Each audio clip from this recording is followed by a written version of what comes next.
Labadiena, sveiki. Šia 9 klasės bus antra pamoka, aiškinsiu, kaip pamoką padaryti. Atsiverkime mokytojas EU, pamokos, įsiveskime tik tai mokiniams žinomą slaptažodį. Tik tai mokiniai žino šitą slaptažodį.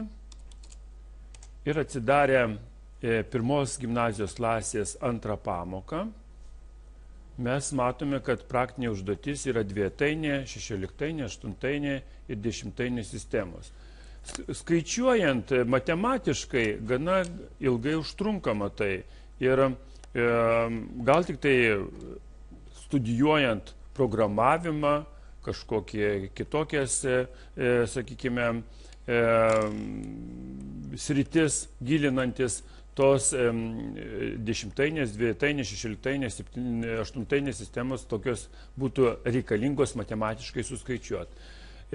Kadangi per vieną pamoką reikia viskas šitą supažindyti, todėl aš truputėlį šiokią tokią įžangėlę pasakysiu, o paskui paaiškinsiu, kaip tai suskaičiuoti šitą praktinį darbą ir padaryti. Taigi, kompiuteris supranta tik tai dvietainę sistemą, jo gimtoji kalba nuliukas vienetukas, tačiau ir kitas kalbas moka, tai 10-tainė, 16-tainė, 8-tainė sistemas, ir jisai vis tiek verčia į dvietainę sistemą.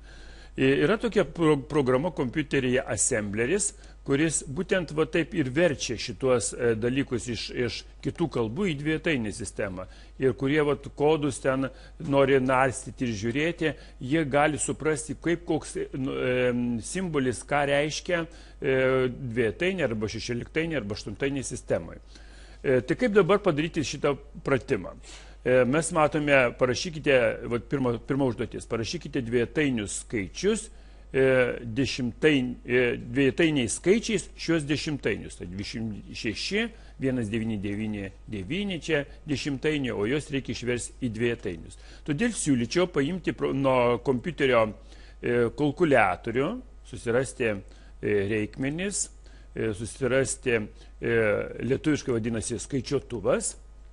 Jeigu jūs dirbate ant XP, tai bus kitoks truputį langelis, bet informacija tai ta pati ir iš karto jau pateikiama yra 16-tainė, 8-tainė, 2-tainė sistema, o jeigu atsivertumėte Windows 7 arba dar naujesniuose, tai gali būti, kad bus nurodyta rodyme arba inžinierinis, arba programavimo priemonė, arba statistika. Tai reikėtų rinktis programavimą, kas čia ir įjungta.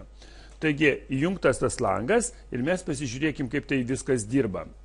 Dabar dešimtainiais skaičiais rašome skaičiuką, tai 26. Ir čia yra tokie rutuliukai, tos rutuliuką paspausime, kur prierašas yra dvietainė, dviet, reiškia, ir matote pavertimą nuliukais vienetukais. Tai nuo 3 vienetukai ir 2 nuliukai atsiranda.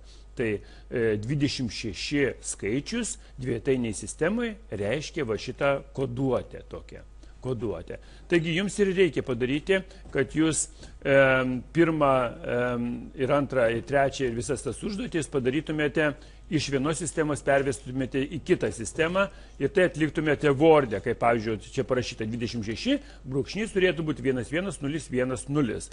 Dabar pabandykime sekančią užduotį padaryti, tai 199, 1999, paverskime dvietainiai. Tai matote, jis ilgesnis jau dvietainis skaičius, tas 4 skaičių dešimtainis skaičius 199 gaunasi, kad jisai turi 1, 2, 3, 4, 5, 6, 7, 8, 9 vienetukus ir 2 nuliukus. Ir šitą viską reikėtų taip rašyti. Vienas skaičius nuo dešimtainės sistemos, kitas nuo dvietainės sistemos. Ir panašiai daryti reikia ir antrą užduotį, kur yra parašykite dešimtainiais skaičiais. Va čia yra parašyta dvietainiais skaičiais, o jums priešingai reikia išversti į dešimtainius skaičius. Man atrodo, kad čia viskas suprantama, viskas čia gana paprastai yra, kaip naudojame yra su skaičiuotuvu. Tai ačiū uždėmesį, iki kito karto.